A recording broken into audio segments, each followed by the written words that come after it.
लोग बैठ जाए, जिससे आराम से इस कार्यक्रम में अपनी बात हम लोग रखें और आपकी बात दूर तक जाए। जो ना दिखाना चाहे उसकी भी मजबूरी हो जाए कि वो आपकी ताकत को दिखाने का काम करे, और जो दिखाना चाहे उसका तो हम लोग धन्यवाद करेंगे ही। ये जो बीच में साथी है इनको मदद थोड़ी सी करानी पड़ेगी, अगर ये नहीं कराएंगे तो बेकार हो जाएगा पूरा कार्यक्रम। थोड़ी सी व्यवस्था आप लोग नीचे बैठ के करा दो तो फिर आसान हो जाए। मैं मानता हूं कि आपके आगे सारे मैदान छोटे हैं, मैं इस बात को मानता हूं। कोई मैदान दे दिया जाए, वो मैदान आप सुबह निकलते ही उसको पूरे को मैदान को भर दोगे अपनी ताकत से, ये मैं मानता हूं।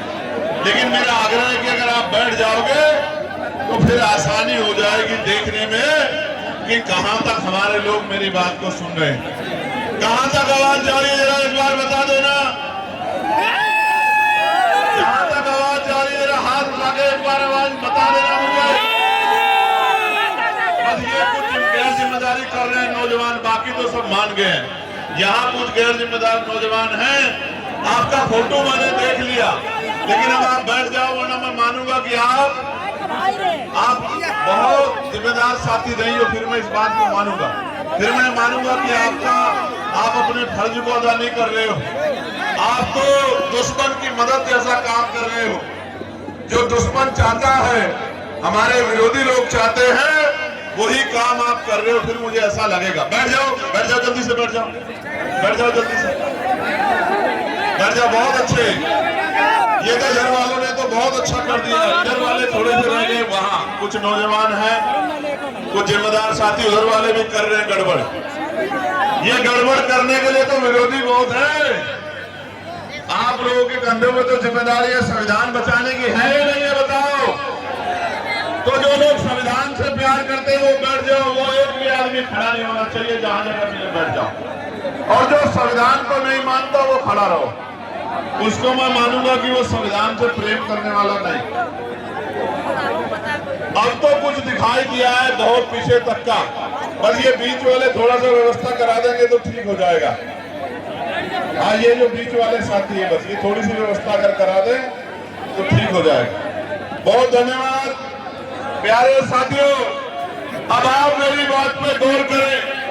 जब आप मेरी बात को सुनोगे और उस बात को लेके घर घर तक, दरवाजे दरवाजे तक, अपने बूथ तक, अपने सेक्टर तक, विधानसभा तक, अपने जिले में, अपने मंडल में जब आप जाओगे और जब आप जाके इस बात को रखोगे, मैं गारंटी से कहता हूं कि किसी के अंदर हिम्मत नहीं कि इस जन शराब का मुकाबला कर पाएगा। मेरी बात को अब याद रखना। प्यारे साथियों, इस देश में आज जो देश बना है वो देश ऐसा हमेशा नहीं था। इस देश में लंबे समय तक कई बार बाहरी आक्रमणकारियों ने इस देश में राजकाज करने का काम किया है, और राजकाज करने की वजह से उनकी पॉलिसियों के आधार पे, उनकी नीतियों के आधार पे कई बार इस देश को गुलामी की बेड़ियों में जकड़ने का इतिहास रहा।